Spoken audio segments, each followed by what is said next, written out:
Hello, everyone, and welcome. My name is my name is Adele Halliday, and I serve as the Anti-Racism and Equity Lead at the National Office of the United Church of Canada. As part of my role, I coordinate the 40 days of engagement on anti-racism, and it's good you are here. Today's webinar is a bilingual one with English and French interpretation. So just wanted to offer an invitation and reminder of how you may choose your preferred language. So on the bottom of your screen, you will see a graphic that looks like this, and then please select that and choose your preferred language. So this webinar today is one part of a broader series with the 40 days of engagement on anti-racism, and it's one way that we in the United Church are trying to live into our continued journey towards becoming an anti-racist church. This is one part of a series of webinars with dynamic speakers, and each one is meant to be a time of learning, reflection, and action. The purpose of this webinar today is to focus on anti-Palestinian racism and fighting anti-Palestinian racism in Canada. So with a panel, we will be exploring what is anti-Palestinian racism and how does it manifest in the Canadian context?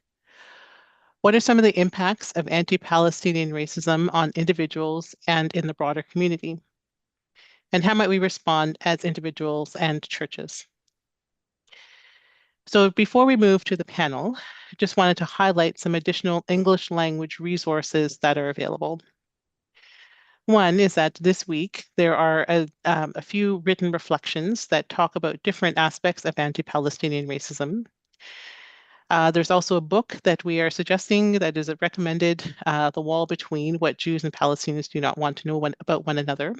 And this book is available on the United Church bookstore, ucrdstore.ca, and there's a discount code if people are interested in ordering 2 or more books. So that book is available if that is of interest to you. In addition to the books, there are some additional resources available. One, there's an English language newsletter that comes out once a week. If you're interested in signing up, that can give you updates about lots of things related to the 40 days, as well as more broadly about anti-racism. And next, we also have just a little bit to share in terms of this evening's conversation. So the chat for this webinar is closed for today, but it may be that you have some questions that you would like to share to our panelists. If you do have some questions, we'd invite you to please email anti-racism@united-church.ca, and we will gather those questions and offer them back to the panel near the end of our time together. So with that, we will move now right into our panel discussion. It's going to be facilitated by Patti Talbot, who is now retired, but who is a former team lead for global partnerships in the Church and Mission Unit. So welcome, Patti, who will move us through our panel discussion. Thank you very much, Adele. And let me add my welcome to that of Adele to everyone who is joining us tonight or who may be watching this event later on. We are aware that there is another event happening today south of the border, and we warmly welcome those who are able to join us live, and know that many others will be looking at this event recorded after the fact. I join you tonight from Toronto, which is the traditional territory of many First Nations, including the Mississaugas of the Credit, the Anishinaabe, the Chippewa, the Haudenosaunee, and the Wendat peoples. Even as I say this, I am mindful that these nations continue to experience colonization and displacement, and that land acknowledgements are offered in place of land itself. It is an honor to moderate this panel, and with the ongoing war in Gaza and the horrific anguish continuing there, the urgency in addressing, naming, and resisting anti-Palestinian racism is clear. It is a privilege to introduce briefly our 3 panelists, and we are very grateful to have them joining us tonight. First, Dania Majid. Dania is the co-founder and president of the Arab Canadian Lawyers Association. She is the lead author of the association's 2022 report, Anti-Palestinian Racism, Naming, Framing, and Manifestations. An advocate and leader in the Palestinian and Arab community in Canada, she is also a housing rights lawyer and co-founder and artistic director of the Toronto Palestinian Film Festival. Welcome, Dania. Thank you. Tarek Al-Zoughbi is a Christian Palestinian and American advocate raised in Bethlehem. He is the project and youth coordinator at WIAM, the Palestinian Conflict Transformation Center in Bethlehem. Tarek is currently a visiting scholar here in Toronto at the University of Toronto's Emmanuel College. His research interests relate to issues of justice and conflict transformation, specifically economic justice, restorative justice, reparations, and reconciliation. A warm welcome to you, Tarek. Thank you. Robert Massoud is a Palestinian Canadian and founder of Zatoun, a unique project offering fair trade olive oil from Palestine that is intended to serve as a bridge of hope and peace, connecting Canadians to the history, culture, and challenges of the Palestinian people and the land of Palestine. Robert is well known in Toronto for the meeting place that was opened in 2010, known as Bet Zatoun. It became a coming together place, a cultural center for communities struggling for justice locally and globally. Robert, a warm welcome to you.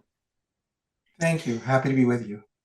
So let me say just briefly the format that we have for this evening. We have until 8:30, and we're going to begin with each of the panelists opening with some opening remarks, and that will be for about 25 or 30 minutes. The second portion will be some moderated questions, and we hope to have some discussion among the panelists.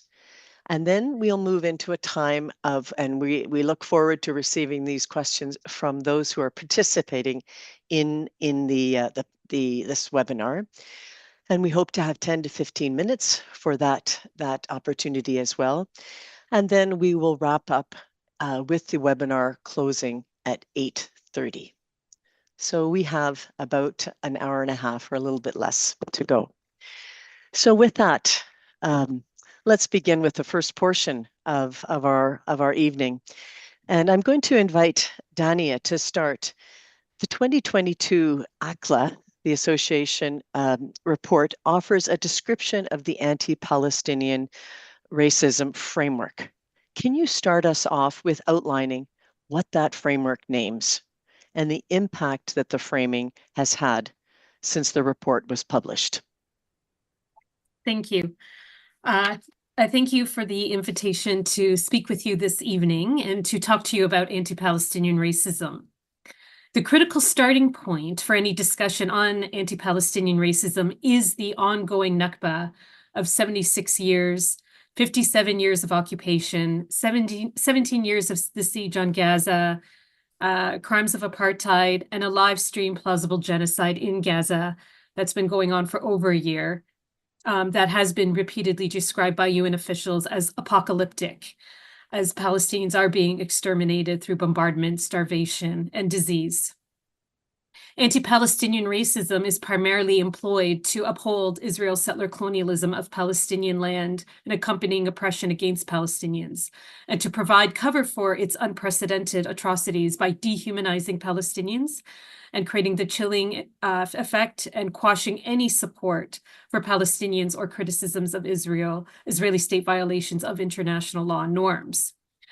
And everything I'm going to talk about with respect to anti-Palestinian racism today is coming from our framework report that's available on our website, canarablaw.org. So I'll start with the description that we came up with. And so this is what we did. This is what you'll find at the beginning of the report. Anti-Palestinian racism is a form of anti-Arab racism that silences, excludes, erases stereotypes, defames, or dehumanizes Palestinians or their narratives.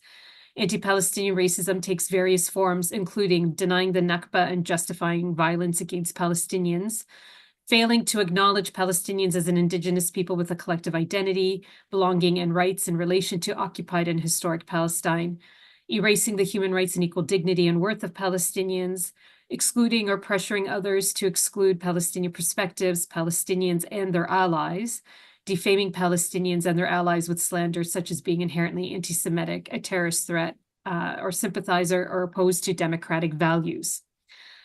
And this framework, this description, this framework came about after,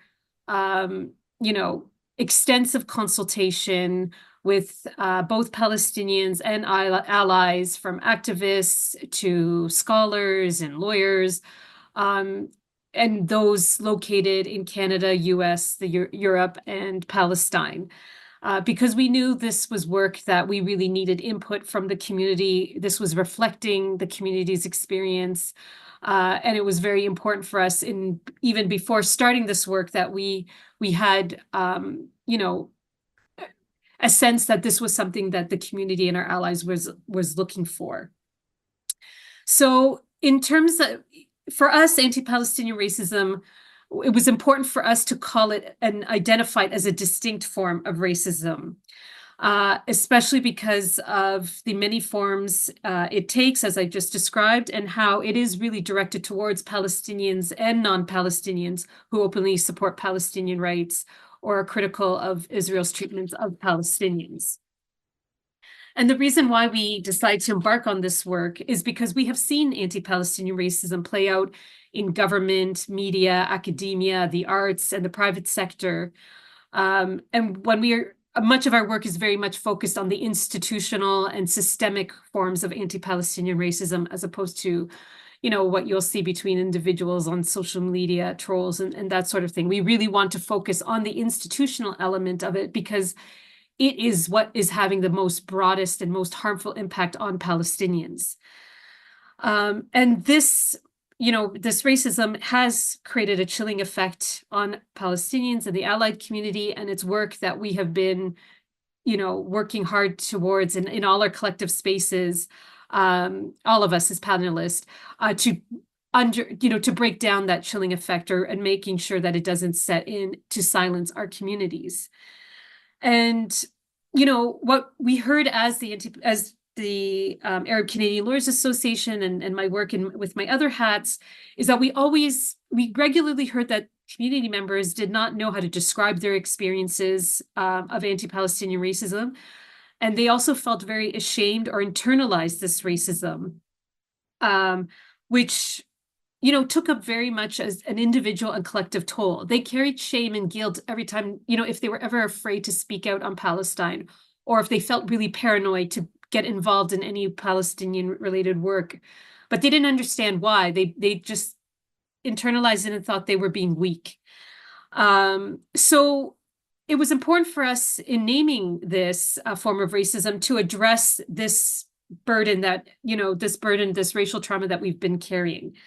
But the spark really for us to really formalize this work came from the scandal we were involved with at the University of Toronto Law School, where there was a dehiring scandal of a scholar whose work, because of her work on Palestine, Israel, and a sitting judge who was also a donor of to the law school, as well as the former head of a pro-Israel lobby group, interfered in her hiring and got her, which resulted her in being dehired. So this resource is intended to be used to provide both individuals and institutions an understanding of the experiences of anti-Palestinian racism and the harms, in order for people, in order for us to be able to help our communities and our communities to help one another address this racism when it arises. This form of racism, so this was one element of why we wanted to name it in terms of addressing the harms that we experience. But it was also really important to understand why we were being targeted in the first place. And in many instances, we would, if we were attacked, we would turn to international law, even if you weren't a lawyer, to try to defend your position. And it was important for people to step back, as we learned in the Al-Zoughbi scandal, to step back and ask, why are we being targeted in the first place? And to recognize as well the racial harms, the racial trauma, the harms that were impacting our community from speaking out. And by understanding it at the community level, and understanding what was at play, it really helped push back against the chilling effect that our community was experiencing, our allies were experiencing, so we could work together to collectively name and address anti-Palestinian racism when it appeared. It was another point that we needed to address was that there are many intersectionalities with anti-Palestinian racism, and it was important to understand the connections with other forms of hate, such as anti-Black racism, as well as Islamophobia, even homophobia. We saw many types of, hate, discrimination, racism at play whenever people did speak on Palestine. But it was really important for us to make sure that anti-Palestinian racism was understood to be very, distinct from Islamophobia and not to be conflated with Islamophobia. And this is for several reasons. Islamophobia describes a hatred towards Muslims and the Islamic faith and belief, where anti-Palestinian racism is a form of racism that targets those who are advocates for Palestinian rights to suppress any challenge to Israel's occupation and apartheid and now genocide.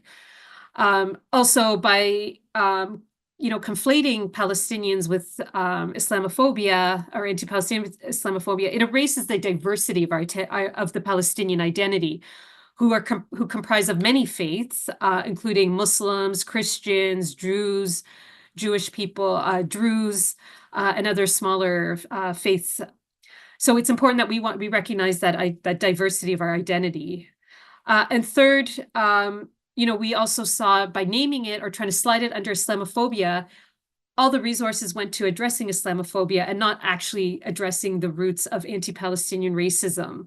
So it allowed institutions to, not put any resources into or the work into addressing anti-Palestinian racism, and it let anti-Palestinian racism persist.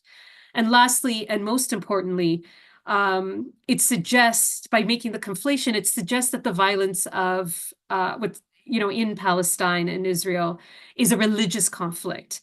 And instead, that diverts attention away from the fact that the violence is the outcome of settler colonialism. And that's the roots, where our energy, that we need to put into is to address settler colonialism. So maybe I'll leave it at there because I think I'm over time. And I'm happy to go, expand on anything when we get to the Q&A portion. Thanks, Dania. No, great, and you are not over time. So thank you for that. Tarek, next to you, your home is in Bethlehem, in Palestine, in the occupied West Bank. Speak to us about the context there and your experience of anti-Palestinian racism in that context, and maybe two kind of connected questions as you respond. In your experience and your reflection, how does anti-Palestinian racism intersect or connect with other forms of discrimination? And what does this mean for Palestinians, not only in historic Palestine, but globally? Thank you. First of all, it's a privilege to be part of this panel and to be able to share with you on this important topic. So yes, as you heard, I grew up in Bethlehem, and for anyone who has visited, anyone who is able to come and see, it becomes quite obvious what anti-Palestinian racism looks like. And we can look at different levels. We can begin from the micro level, everyday life activities. So when we talk about the basic rights, such as the right to movement, for Palestinians, there is a system of apartheid that is enacted by the settler colonial state of Israel, in which, depending on your background and depending on your citizenship or residency, you have different rights or different limitations to your movement. So we can begin with some of the limitations to the Palestinian. If you are a Palestinian in the West Bank, such as myself, you have no right to enter the Israeli-controlled territories, Israel, or to enter the Palestinian Gazan territory, the Gaza Strip. And that is based on your identity. If you choose to access those locations, you must either apply for Israeli permits, which are hard to come by, or you must try to avoid or to go against the law and hope that you are not caught.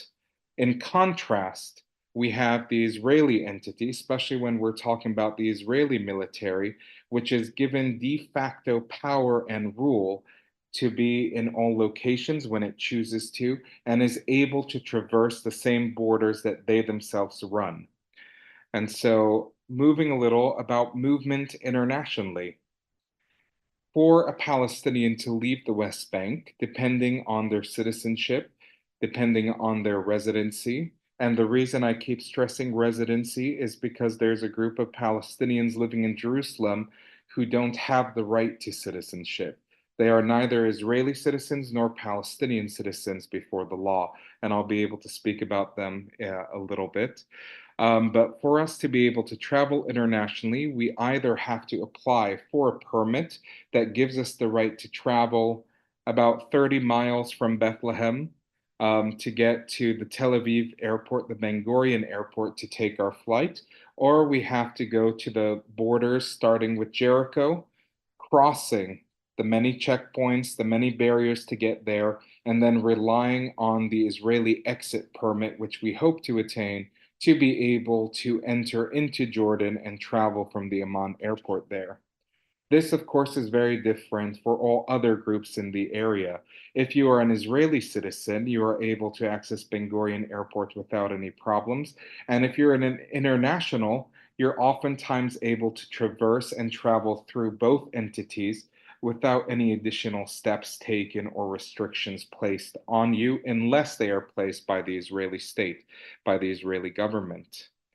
And then we begin to talk about the right to visit Palestine, coming from the international world into Palestine. And here we talk about those who are international, who have no tie to Palestine, and we differentiate them from those who are Palestinians in the diaspora, and then from those who maybe come from Arabic-speaking countries, have Arabic names, or Muslim names.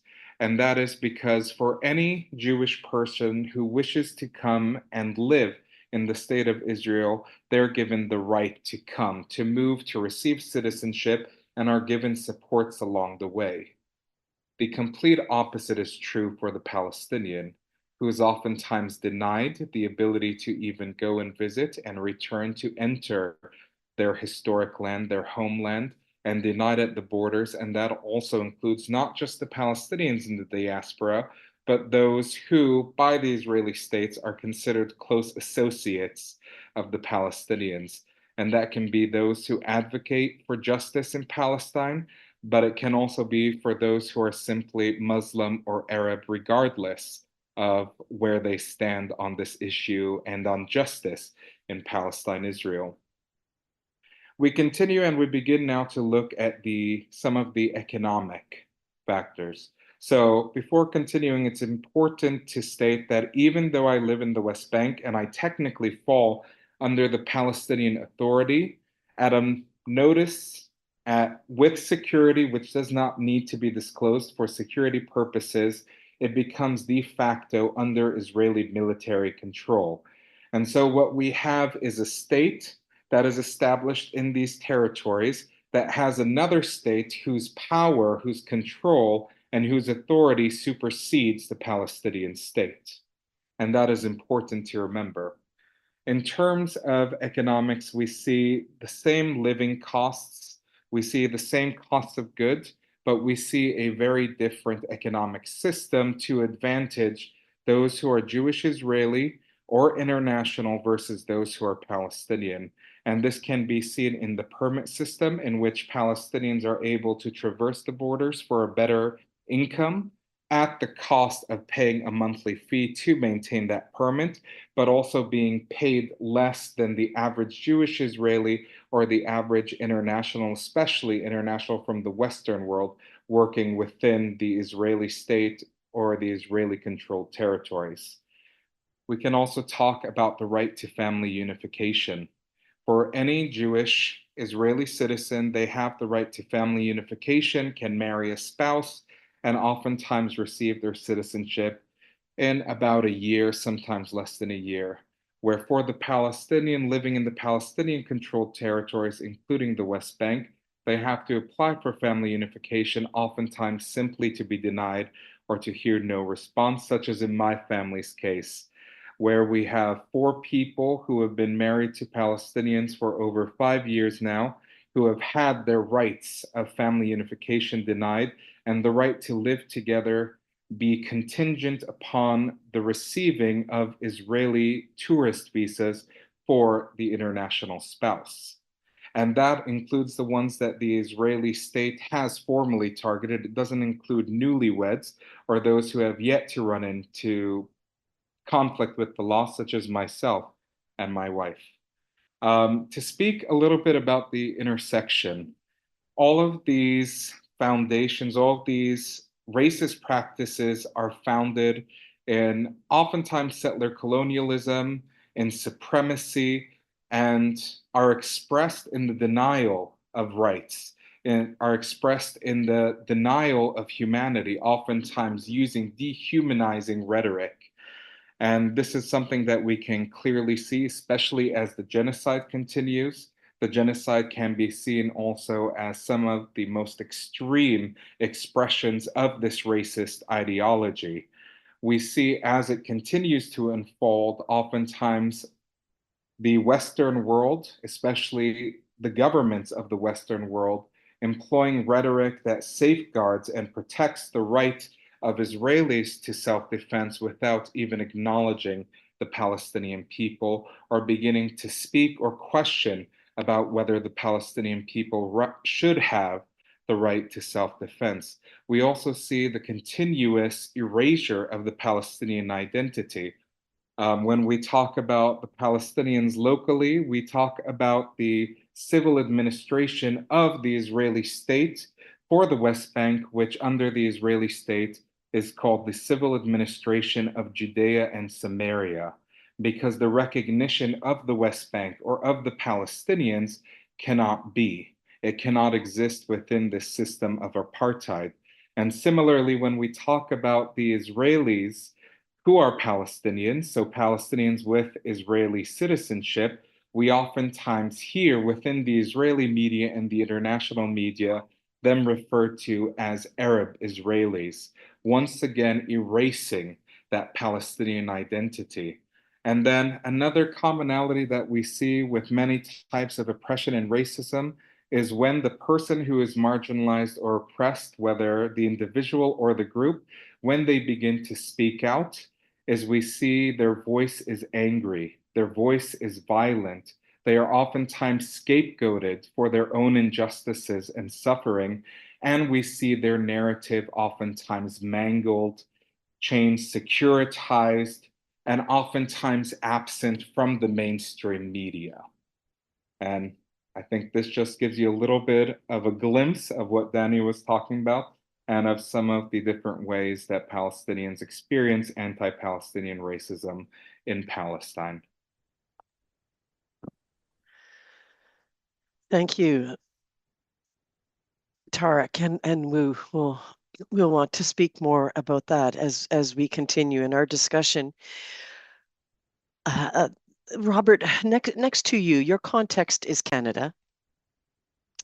As a Palestinian Canadian, what did the 2022 ACLA, the Arab Canadian Lawyers Association report, what did that mean for you? What did that name for you? And connected, what has been your experience of anti-Palestinian racism here in Canada? Well, thank you. I'm very happy to be here on this, speaking on this topic, because it is very important. And the report in 2022 was really a landmark. And it was a landmark not because, anti-Palestinian racism didn't exist. It existed, I would say, from the very beginning of the Zionist project. It was a landmark because many things came together around that time, including the consciousness of settler colonialism like never before. We started seeing Palestine in that light. Racism became an objective discussion. And I would also say that for the last 4 or 5 years, there was a development of a native Palestinian Canadian voice that hadn't existed previously. So really what we saw was a new generation of Palestinians born in Canada, educated in Canada, now employed and finding their voice. So it has been a very exciting time from that perspective of Palestinians in Canada beginning to stand up for themselves more than ever before. Whereas in the past, whether you go back to the 80s or 90s or whatever, we really relied on justice conscious Canadians, particularly in the churches, to really advocate for the Palestinians. And I guess you could say at that time, anti-Palestinian racism was really enforced. It has never really stopped. But we were, as Palestinians, very much under the thumb of it and very much silenced and disappeared. And we are making our comeback. So that, to me, was the landmark aspect of the ACLA study and report. Now, at the same time, I have to say very clearly that anti-Palestinian racism is not racism in the classic sense. It's not about racial bigotry. It's not about prejudice. It's really about silencing and disappearing a people through, a form of basically political character assassination. So I've lived personally in this country. I came as a young boy with my family in the 60s. I can't say that I've ever experienced Palestinian racism as such. Or what I can clearly say is that I have incredibly felt the weight of the silencing, the weight of the disappearing, the weight of just not really existing or denying who I was, except in very few safe spaces. So I would say, to Tarek's point, anti-Palestinian racism truly exists in Israel as racism, but in Canada, it only truly exists as political character assassination. And this is because I believe that there is a connection between fighting anti-Semitism and anti-Palestinian racism. So in Canada, through the Zionist lobby, the Israel lobby, there's this incredible sense of increased anti-Semitism and the desire to fight anti-Semitism, which, we don't disagree with. Anti-Semitism is an evil, a vile thing that should not be allowed to stand. But in Canada, the Zionist lobby has been able to link the fight against anti-Semitism with anti-Palestinian racism, i.e., needing to suppress the Palestinian identity, the Palestinian presence, the Palestinian voice, not just of Palestinians, but also of their supporters. So really, you could say that anti-Palestinian racism would disappear if there was no anti-Semitism. So they're contingent on each other. Anti-Semitism, or the fight against anti-Semitism, depends on the existence and the continuation of anti-Palestinian racism. So that's not to say that it doesn't exist as racism. What I'm trying to say is that definitely there is anti-Arab racism in the classic sense. There is anti-Muslim racism, but there is not anti-Palestinian racism in the same way that there is not anti-Lebanese racism or anti-Jordanian racism. So this is just to say that I think it's important that we make a distinction here, that this is not classical racism, because if we want to fight against something, we need to understand it and to name it exactly for what it is. So I understand, you know, the idea of racism and needing to use that phrasing because that's what people can relate to, but we also have to understand the uniqueness of what we have come to call anti-Palestinian racism. And the way to combat it, of course, then it really comes down to naming it for what it is. And I'm glad that the report has done that very clearly. People have picked up on it, including CJPME, that have started an anti-racism program, of which anti-Palestinian racism is a big part. They've done incredible work on that. We can speak further on it. And yeah, so let us continue with the discussion. And I would like to keep coming back to the unique nature of anti-Palestinian racism and how we should target it differently, perhaps, than how we target anti-Black or anti-South Asian and other racisms, which are purely, you know, the more classic type that are based on racial bigotry and ethnic or religious prejudice. Thank you. Great, Robert. Well, let's come together in kind of a virtual circle. Maybe 4 is a square or something, but I'm going to pretend it's a circle, anyways. And I let's just kind of pick up on this last comment. I think that comments that Robert has made, because it links very much to Dania, your comments, or those in the report, that anti-Palestinian racism is a distinct form of racism. And I think of the ways which you have named, Robert named, you know, political character assassination. I think of some of the more recent situations that we've seen. Sarah Jama, for example, the MPP in Ontario, silenced. Yiping Gay, the doctor in Ottawa. These are allies, not Palestinians, but who have been silenced for their speaking out for Palestinian rights or against the violence and occupation.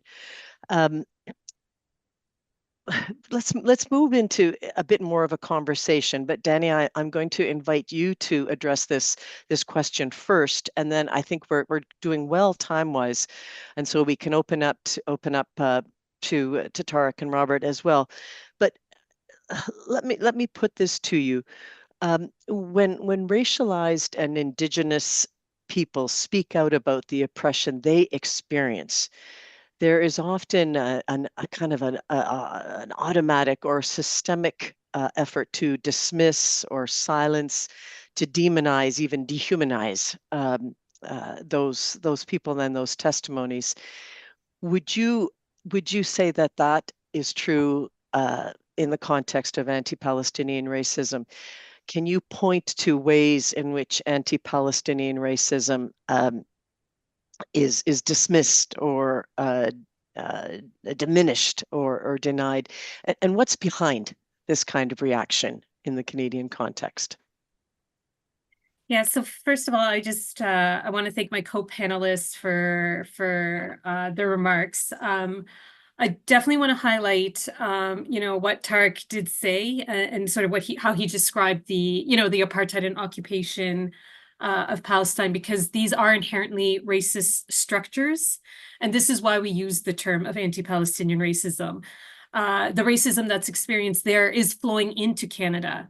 So I don't actually agree with Robert's characterization that there is an anti-Palestinian racism in Canada.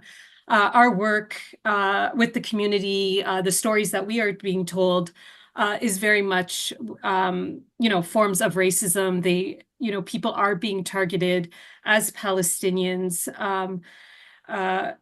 you know, and allies who are connected to Palestinians. But the reaction that those allies are experiencing is because of Palestinians. So, in one example, anti-Palestinian racism has not started, obviously, with everything that's happened since October 2023. But it has escalated and intensified, and it's much more overt than it used to be. And therefore, it's better documented. And we've been deluged by people who've reached out because they have experienced racism, particularly in the private sector. And though that type of racism was very much hidden until now the private sector piece has really come to light. And we had people being fired, in being fired for supporting, Palestinians by signing an open letter or posting comment of ceasefire now on their social media. We had comments made by the person firing them. In some instances, these are lawyers, referring to Palestinians as effing animals, and they didn't use I'm cleaning it up because I'm aware of the audience I'm speaking to, but it is a level of hatred that is different than the hatred you will see experienced to maybe a Lebanese person or a Syrian person. This is a level of hatred that is to the effect of committing extermination. That's how deep the hatred going. It's exterminating Palestinians, and that connection is, felt by those here who are trying to fight against that extermination. And while we obviously are safer, in Canada, at least physically, the real life impacts of anti-Palestinian racism does impact people's well-being, livelihoods. And let's not forget what has happened in the US by the rampant of anti-Palestinian racism there. It has resulted in one child being murdered, 2 children almost being drowned, 4 youth being shot, one of them now paralyzed from the chest down, in addition to other, adults who have been stabbed, beaten, assaulted, so forth. This is a level of hatred that is unlike, it's a level, it is a deep-seated level of hatred. This is not just about political discourse and silencing. It is at the essence of it, as we are seeing playing out in Gaza, now expanding, into the West Bank and even Lebanon, a deep-seated form of hatred that Palestinians are challenging. Obviously, that manifestation of that hatred looks different in Canada, US, Europe, than it does in Palestine, but is very much extension of it. So I just, that's my position on why this is a form of anti-Palestinian racism. And I can speak to my personal experience and those of my colleagues. I have experienced, racism directly, not because of just, my political views, but in terms of, applying for a job and being asked if I advocated for the destruction of Israel in my job interview. There is, the comments that are made to attack me are very much racist comments, and I won't elaborate. But it's the typical things that I'm, being anti-Israel, terrorist. I'm a terrorist supporter because I signed an open letter supporting law students who were being attacked, and those very students were exonerated by the investigation. Into those letters, but the attacks have not stopped. Lawyers are still being fired for supporting them, and the smearing campaign continues. Again, to discredit us, to silence us. So I probably have not answered your question because I've gone off track, but the manifestation is, again, just to point out, it's not just personal. It is very much coming at an institutional level, starting with our government. And it is putting Palestinian communities at risk. Again, I mentioned the acts of violence, but let's be real. In Toronto, we have seen police violence. When protesters go out and protest and commits, what is, they're being charged with mischief, right? Mischief. Putting up a poster, chanting from the river to the sea, really low bar things. The Toronto Police Force is employing the guns and gangs type tactics, using the hate crimes unit and kicking down people's doors at 4 a.m., guns drawn, and arresting protesters in their bed in front of their family, handcuffing them and dragging them away. Those protesters then experience loss of jobs. So they're either suspended or fired.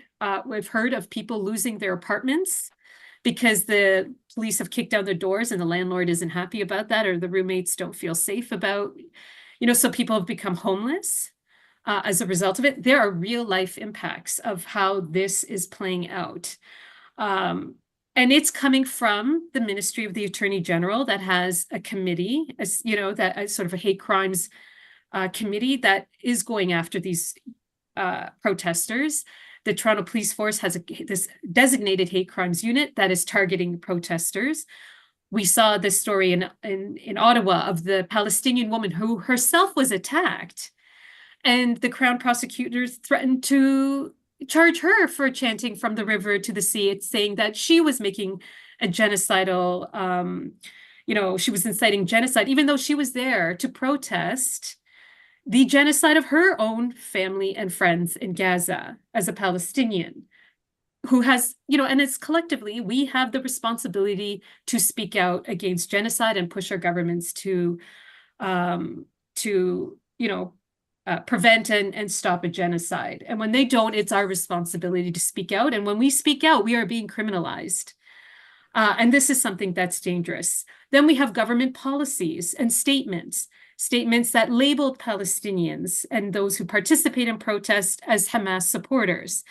What happened then is employers run with those statements and use it as a ground to fire their employees. And we have seen that. Employees being fired for wearing the keffiyeh in the workplace, or for attending protests, for posting on social media, and it being reported to their employers. We have government policies coming out, like the defunding of UNRWA, which is the most vital humanitarian link for Palestinians. This is done, again, using the terrorist link without any evidence. The Gaza immigration process is another example of institutionalized government anti-Palestinian racism. And we see Canadians from Gaza or their relatives who are, abandoned, unable to travel, and have to go through huge bureaucratic burdens because they are labeled as a potentially, Hamas, a terrorist. And so we can't just let them in. And as a result, they are dying before they can get their paperwork processed. The examples are countless, but again, the importance is recognizing the institute where it's coming from, and it's institutional and it's systemic. And because of that, it is having such a broad impact on the community at large. Thanks, Dania. Tarek, Dania is speaking about systemic efforts in Canada to silence, to diminish, to target Palestinians and their allies. Something I think you're probably well familiar with from the context of the occupied territories. What can individuals and organizations like churches who are concerned about protecting human rights, opposing the occupation, what can individuals do to critically engage with public coverage and narratives on Palestinian issues and name anti-Palestinian racism for what it is when it's happening? Thank you. It's an excellent question. I think to start off with, it's very important that we continue to educate ourselves. If our education and all the information we have is coming from the mainstream media, then we know nothing at all. And I think when we are interacting with these narratives, with social media, with mainstream media, it's important to have a critical eye. And some things that are very important to look out for is what the narrative is saying, whether implicitly or explicitly. So any attempt to monopolize a group that is very diverse, that's likely for the purposes of supporting the continued practices in this case, of oppression of the Israeli settler colonial occupation.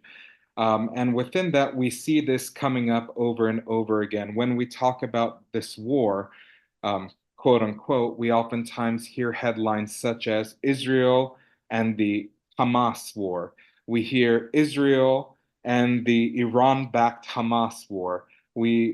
Rarely do we hear Israel and the Palestinian people. Rarely do we hear Israel and the Gazan people. And that is mostly because they do not stand on their own in terms of allowing people to be subdued by the narratives, by the messages, especially when we look at the level of destruction, at the level of devastation that the Gazan people have faced. And so going along with that is, what is the terminology that we're using to describe these groups and these people, being critical of that and reflecting on that. I cannot tell you what terrorism is or what terror is, and most likely there are about a zillion definitions that we use, but I can tell you what I'm supposed to do or how I'm supposed to react when I hear that term. And we oftentimes see this term specifically used exclusively for Palestinians, for Arabs, for Muslims. And so to be critical when we hear this terminology, because it tries to assert a narrative in which a people has committed some atrocity without any understanding of grievances, without any understanding of the injustices that they've endured. It is used purposefully, intentionally, to stop the conversation there, to solicit a reaction, and to solicit what we see is complicity, to allow ourselves to continue to be complicit in the ongoing genocide and occupation of the Palestinian people. I think other things that are important to be critical and aware of is also tying into anti-Palestinian racism. We oftentimes see this war as being the first action or activity that disrupted the quote unquote peaceful times that Palestinians and Israelis, or Arab more likely, and Israelis were experiencing. Refusing to acknowledge the violent rocket attacks, the violent daily incursions into the West Bank, the rocket attacks in Gaza, the embargo and blockade that has been placed on Gaza, the attacks in the neighboring Arab countries, the continued occupation and annexation of land, the continued occupation of the Golan Heights, since it is election time in the US, which of course the US system and the US governments have been fairly together on. Israel-Palestine is the one place of convergence between the Democratic and Republican Party. And so also asking within this, in the resources that I'm hearing and watching, where is the Palestinian voice? Is it off to the side? Is it central? Is it shared? Or is it simply interpreted, if it exists at all? So being able to look not just at the information as it's presented, the language and framing around that information as it's presented, but also looking at who's presenting it. And going a little bit off topic, one of the things that I wanted to say and maybe share in response to what Dania said, when Israel was first created, it's important to understand that these systems of apartheid, of racism, of discrimination, they feed off of each other. They're interlinked, and they oftentimes find the way of interlacing within the expression. And so right off the bat, before Israel was created, we had the British Mandate of Palestine, which enacted the emergency laws, in which a Palestinian or an Arab under the British Mandate was seen as guilty before being proven innocent. And that allowed for the taking away of liberties, including the placing of Arabs, here Palestinians, under administrative detention. And this is one of the laws and systems that Israel has given new life to from its creation till today. And so going along with that, the first Israeli prime minister in a famous speech, in a letter, wrote that there is a population living in Palestine, a group of close to 100 to 200,000, and he used a derogatory term that is oftentimes used derogatorily against Black people, the N-word here. And so we do see these types of racism feeding into each other. Similarly, when my family was in Haaretz, in one of the main Israeli newspapers, because of the lack of family unification we had, my father, who is a bit darker, more brown, I'm more white passing, some of the comments that we received was, send this African back to Africa. Some commentators who use the N-word against the family. And so we see that these racisms are deeply embedded into each other's structures, and they have to be. This is why we see racism and discrimination persist in Canada. If there wasn't discrimination and racism against the Indigenous communities, against people of color in Canada, it would be much more difficult to continue to experience and allow for anti-Palestinian racism. So I just wanted to insert that briefly. Thank you, Tarek. Truly chilling. Robert, you know, as was named at the beginning of our panel tonight, we're talking together as violence and suffering continues on a truly horrific scale in Gaza. Some might say that there is increased awareness in Canada of the particular ways in which racism is experienced, racism is directed toward and experienced by Palestinians, even though Palestinians, as Tarek and Dania have been saying, have been living with this experience and this knowledge for decades. Have you observed in the context of Toronto, of Canada, an increased awareness of anti-Palestinian racism? Could you say a little bit about that? Of course. I mean, absolutely, there's an increase. But I just wanted to comment about what Dania was saying. It's, you know, there is no denying the consequences and the impacts of anti-Palestinian racism. I was just thinking of trying to distinguish the source of it. And the source of it is, to my mind, is not organic racial prejudice. It's politically motivated marginalization and maligning. And so, just like everybody, including Dania and Tarek, I have been a victim of that kind of racism. I just wanted to point out the source of it. And the source of it is, you could say, the primacy of the Zionist narrative in Canada. And we're talking about Canada, not about Palestine here, in the sense of, you know, anti-Palestinian racism in Canada. And so to me, it's very important. And it gives me, you could say, a bit of comfort to know that the racism I experience in Canada is not directed at me personally, organically, out of racism and ethnic prejudice. It's because of the Zionist narrative, which has made me the enemy in institutional circles, and using those institutional tools to pass it into the culture, the socio-political culture. And I think it's important to make that distinction. Now, in terms of the impacts of the last year, particularly the last year, on increased anti-Palestinian racism, absolutely, we see it because the Jewish state and its various Zionist machinery in the West have gone into high gear. And in order to cover up for the various activities through the genocide and the killing, the murder, and targeting the journalists and the doctors and the children and the humanitarian aid, and so all of that requires an incredibly increased cover-up, incredibly increased attacks on Palestinians and suppression of their voices. So whenever that takes place, it just becomes that much more apparent of what's at stake, what the forces are, how they're being expressed, and that translates into a greater awareness of that racism and the impacts. And it's, you know, it's undeniable. And Dania did a very good job of enumerating the untold numbers of examples.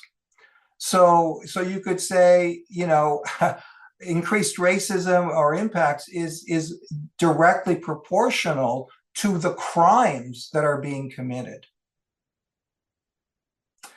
That's what I have to say about that. Thank you.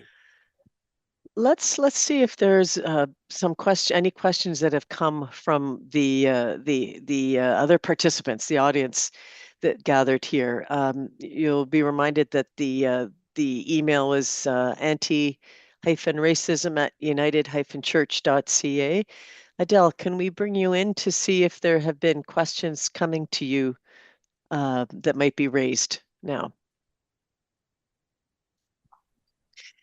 Yes, thank you for asking, Patti, and thank you everyone for the conversation so far. There's one question that I will pose into the chat here. It's been explored a little bit. But what are the main obstacles to overcoming anti-Palestinian racism in Canada? Great. Let's have a go round on this. Who wants to go first? Dania, do you want to jump in?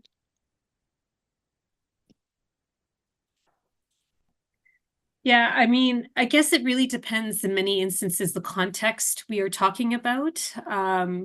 But you know, I mean, at the most basic level is the lack of recognition of anti-Palestinian racism, or the denial of the experiences that Palestinians face, its justification. And we see this play out where, you know, people will say, I've had this experience where I feel like I've been silenced or canceled, event, the film screening got canceled. And it's obviously, to us, those in the space, know what it is. It's anti-Palestinian racism, but, you know, those who are in charge of making those decisions deny it.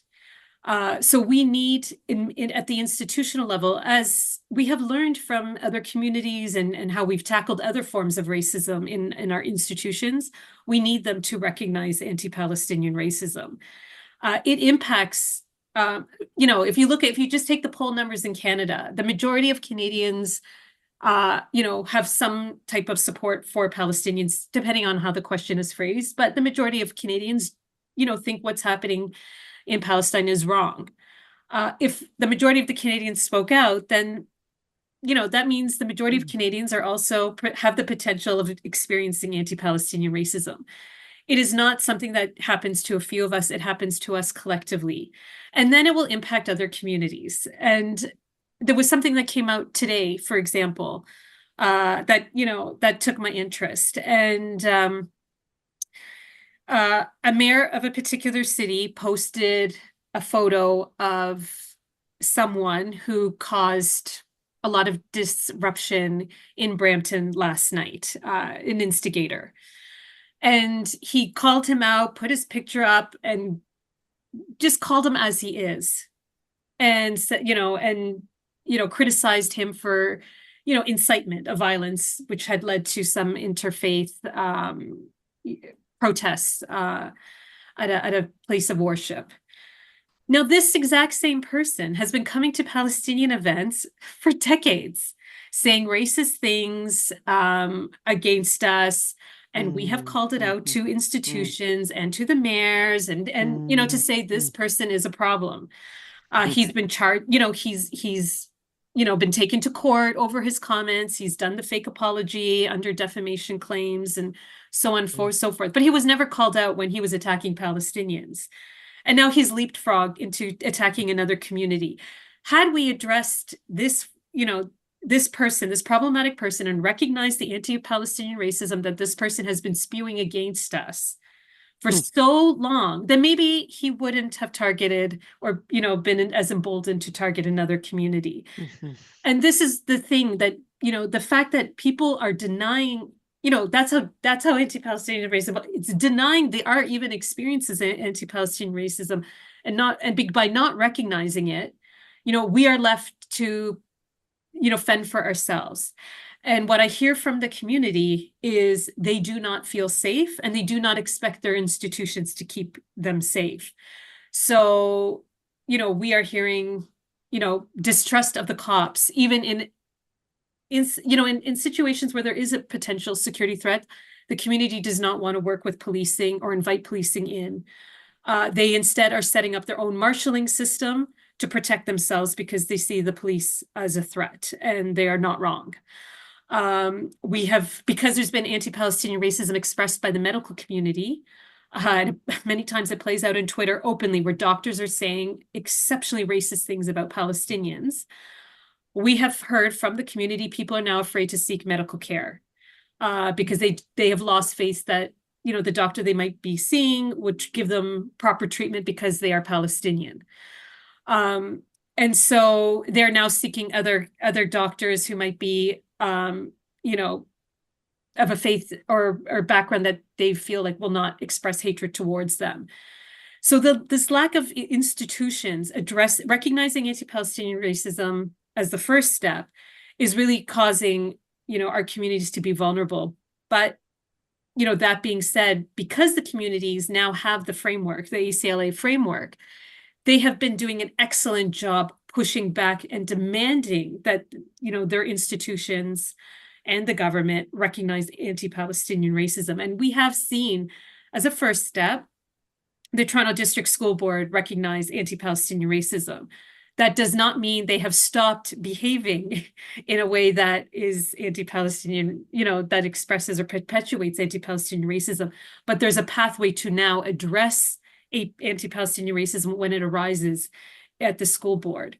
So, it is a conversation we have to keep pushing because we really need to get that recognition in order to get the institutions to do it. But let's not, I praise the communities that have been doing this pushing to make sure it does get recognized and taking care of each other when it does present itself in their context.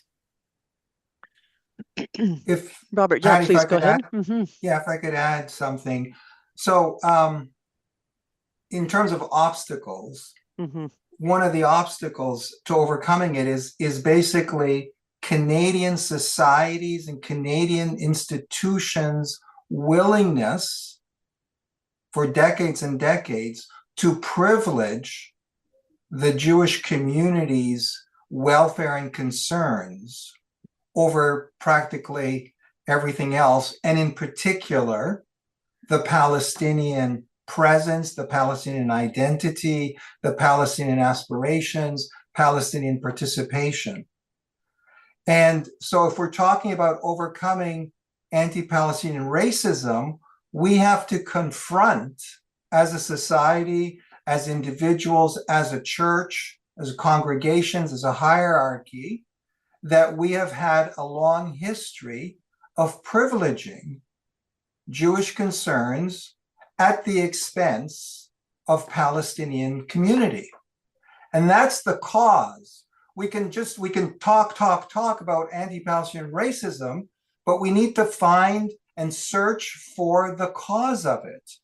And my research has led me to this real essential privileging of the Jewish voice and the Jewish concern in this country. And so if the United Church or any other, faith-based organization or individuals, who whatever identity they have, need to really get the courage to say to their Jewish friends, our friendship, our allyship, our conversation is not going to get in the way of our support for the basic Palestinian rights in this country. And we're not going to allow our Jewish friends, because I've heard a lot in the United Church and other churches, well, we can't do this because our Jewish friends will be upset or our Jewish friends will be feel uncomfortable. And we get it all the time. So, students are uncomfortable in the classroom. Therefore, the Palestinian students, the Palestinian, groups and so on are suppressed. So to me, that is a basic recognition of the main obstacle to change and making it better for Palestinians in this country. If I may, Denial, dismissal. Yeah, Tarek, I was just going to summarize. And denial, dismissal of Palestinian experience, the privileging of Jewish community voices. Tarek, what would you add to the obstacles named? thank you. First of all, I just want to make a quick point, which I think is always important, that part of the reason the Israeli narrative is so strong is because we continue to allow it to be conflated with Jewry and Jewishness. And so I think it's very important in recognizing that just like the Palestinian people are diverse, so are the Jews of the world, or world Jewry, culturally, ethnically, etc. And so within this, we continue to allow the co-opting of the Jewish identity as it relates to Israeli interests to further it, preying on the awful anti-Semitism of the past and preying on the guilt that comes out of that. And so I think, but speaking also more broadly, Christian Zionism, which is intertwined oftentimes with political systems, but also becomes a crisis of identity and faith. We have, unfortunately, in Christian Zionism, it has been practiced that the fulfillment of the prophecy is with the creation of the state of Israel, where in practice that is God's prophecy, God's desire, God's wish is fulfilled through the ethnic cleansing of a state. And there we have a problem. We either deny that this is not the state of Israel in prophecy or that the prophecy was wrong, or what's easier, we leave our faith in check as we interpret it as it has been interpreted for us, and we deny that a genocide is going on, or that occupation has been going on, or that settler colonialism has been practiced. And Amen. furthermore, we talk about complicity. Oftentimes, when I'm having conversations with people around making sure that we're investing ethically, the response is, well, the system isn't going to be changed, but what will change is the profit I'm bringing home, the ability to sustain our work. And so then we see, as we've seen through histories, as we saw with enslavement in the USA, the privilege that we have as the privileged group is too great, and it's greater and it speaks louder than the marginalization of the oppressed. And so part of this is coming to terms with our own complicity. And that complicity is through the companies that we continue to buy from, that we continue to invest in, the stock market, but it is also through the industrial military complexes and the industrial prison complexes that are very strong in Canada, and maybe if we proxy the USA as well, in the USA, which Canada is deeply complicit in. And so then to speak up against injustice, against oppression, is then framed not as working for justice and liberation for all, but instead it's working against our own pockets. And so part of this is coming to terms with our own complicity. And it's the same, and this is not a new idea. We heard Martin Luther King Jr. say this and many others who say injustice anywhere is a threat to justice everywhere. And so beyond the economic complicity in Palestine, Israel, we're also deeply complicit in the continued marginalization of marginalized and oppressed groups here in Canada, in the global north, and much around the world through the global economy. We are here speaking about Palestine while a genocide's happening in Gaza, while another genocide is happening in, well, in the Congo, in DRC, because of the technology, because of the mining and exploitation of the global south that we are deeply complicit in. And so part of this conversation necessitates us being able to speak to our own complicity and building that community with each other. And then the last point that I want to leave us with is anti-Semitism, because a lot of the framing around this is anti-Semitic.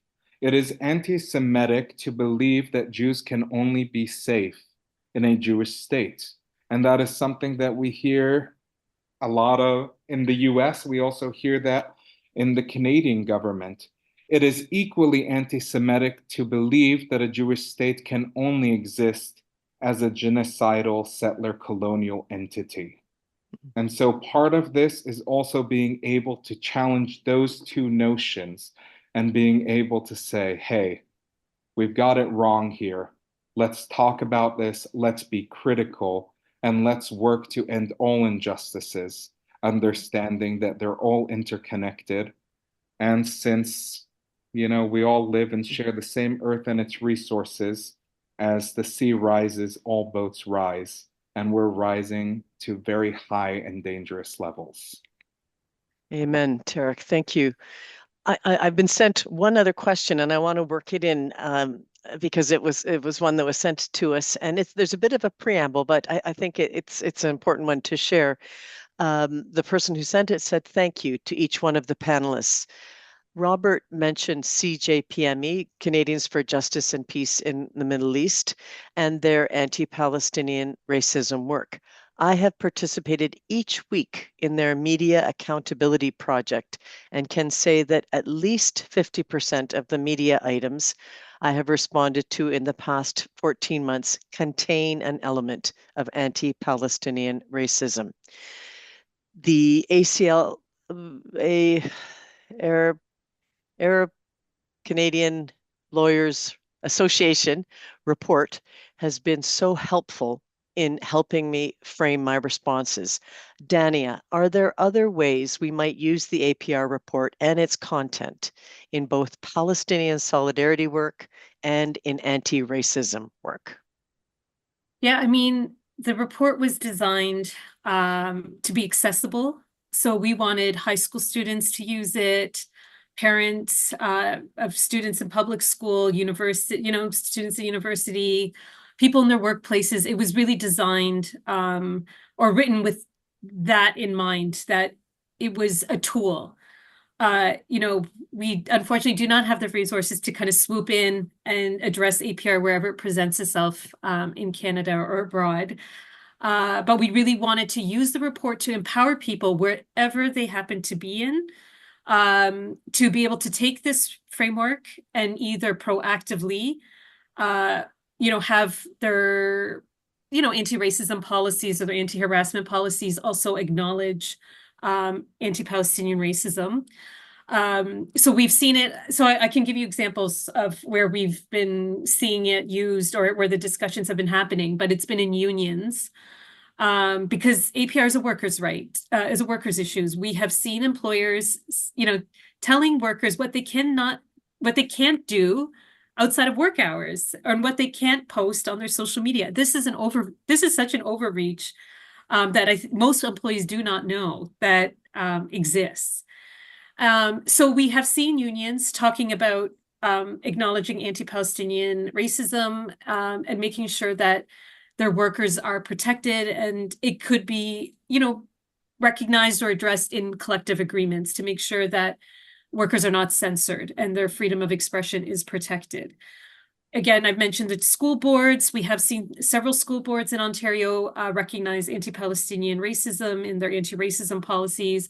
Same thing at the university level as well, and at the university level, it was student-driven. So we've seen it in encampment agreements and other motions around addressing racism at the university level, again, pushed forward by the students. And even the students in the US have been using the ACLA report as the basis. So it provided them with a framework that they could then use to push on it.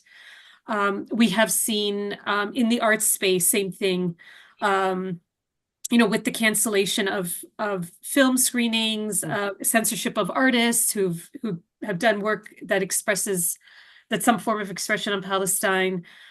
We have seen curators fired for curating work around Palestine. It has also become an issue in those spaces. And again, they are, creating mandates, statements, principles that calls out anti-Palestinian racism and makes sure that they have a gallery space or a creative space free of anti-Palestinian racism, along with other forms of racism. So I don't mean to exceptionalize anti-Palestinian racism. This work is being, done in solidarity with or in conjunction with, addressing other forms of racism. And Tarek did a great job enumerating how there are many issues, and they are in many instances are intersectional. So it is a tool that can be used proactively to bring that recognition in, but we have also seen it in reactive spaces. So many lawyers now who are working with clients who have experienced anti-Palestinian racism, whether it be in the criminal sphere or employment sphere or civil sphere, have been using the ACLA report to talk about and describe that client's experience as racist. And this was really important in the U of T encampment cases where the ACLA intervened in that case to demonstrate that anti-racism was at play in the university's response towards the encampment, but also how they characterized the students by saying that the encampment was inherently anti-Semitic and violent and supported terrorism.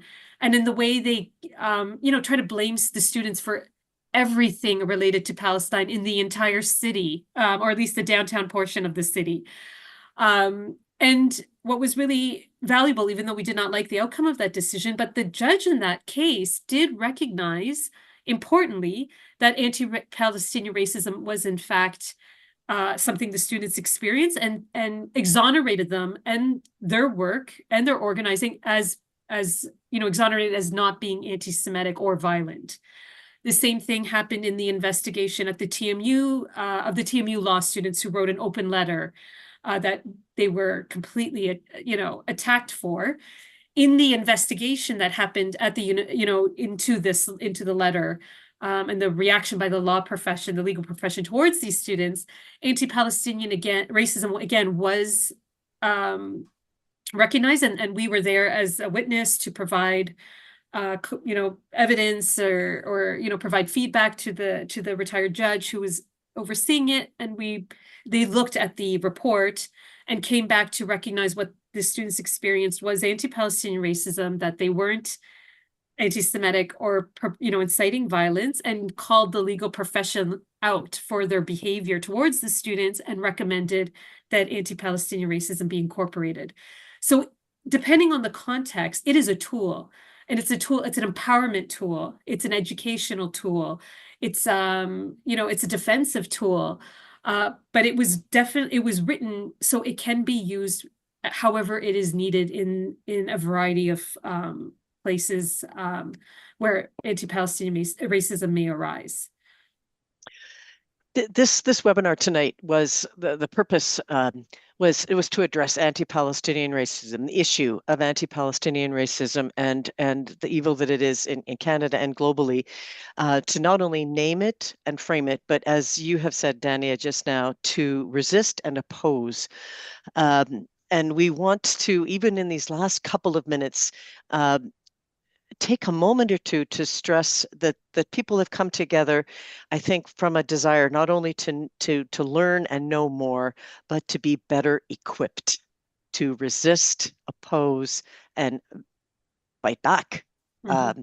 And you've named that the ACLA report should be and can be used as a tool. So I would say to everyone, if you haven't read it, read the report, and you're being encouraged now by all of us to see how that might be used as a tool in the fight against anti-Palestinian racism. But just very quickly, and I'm just going to do a quick go round, starting with you, Robert. Many of the individuals joining this webinar tonight are people of faith, certainly people who I would say are concerned about the rights of Palestinians and deeply concerned about the continuing violence and occupation in Palestine. Could you name one or two concrete things? We've named the report, read it, use it as a tool that would encourage and equip people, committed allies of Palestinians in Canada and globally.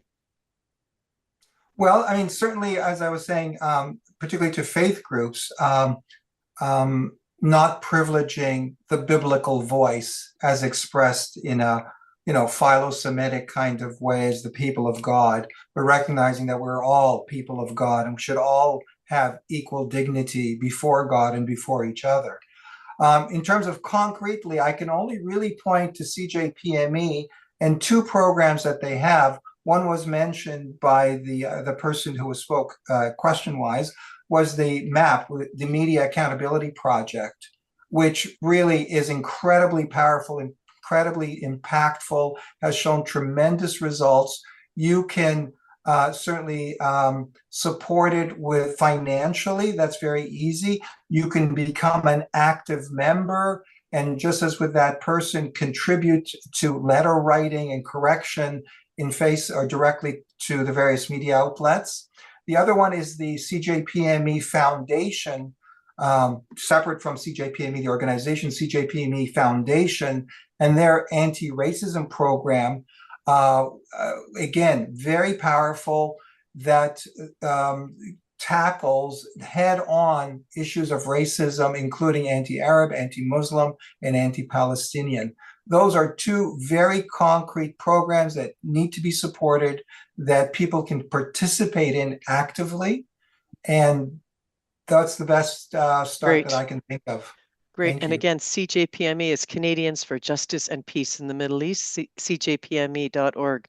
Tarek, one or two concrete things. I know you've said many, but just as a way of wrapping up and encouraging and equipping people to name, frame, and oppose anti-Palestinian racism where it is. Yeah, I think one very simple one, aside from educating oneself, is to become critical of what we consume. And I think in any time in which we hear about oppression, about destruction, however it's framed, to ask ourselves, what does a person have to do to justly suffer this? And hopefully what we find is the answer is there's nothing that anyone ever did or has to do to suffer any form of oppression, of genocide, of occupation, of settler colonialism. I think the second concrete one I can think of is doing what we're doing right now. Continue to engage and promote in anti-racism and an anti-racism education, and to promote these policies and this education in school. We are all intertwined, we're all interlinked, and I cannot effectively oppress another without having that embedded in my society or in the structures of my society locally. And so just with that, a big thank you for Adele's work and for your facilitation and for everyone who made this possible and for everyone engaging in it. Power to you. Tarek, you're taking the words from my mouth. A deep, I know Adele is going to say a word of wrap up and thanks, but from my own lips, I would like to say a deep thank you to Robert, to Dania, to Tarek for your willingness to join us tonight, for the deep passion, for the advocacy, for the justice which you embody. We are deeply grateful. Adele, over to you. I will offer add words of thanks. Robert, Tarek, Dania, thank you for your inspiring words today, for your words of challenge, for your very concrete actions, and for being here tonight. And thank you, Patti, for facilitating the conversation with such ease and grace. So thank you to all. I am putting into the chat some links to a survey, a feedback survey about this evening. It's available in English and French. If you would like to click on it, it's a very short 4-question survey that you are welcome to fill out and share some of your perspectives. That would be welcome at any time. And as well, if you're interested in the recording from this event or following up on related things for the 40 days, it's all capsulated on the website here. So thank you once again, everyone, for being here. Blessings on your continued day, and pray and hope that you are inspired into action. And thank you once again to our panel members and for all.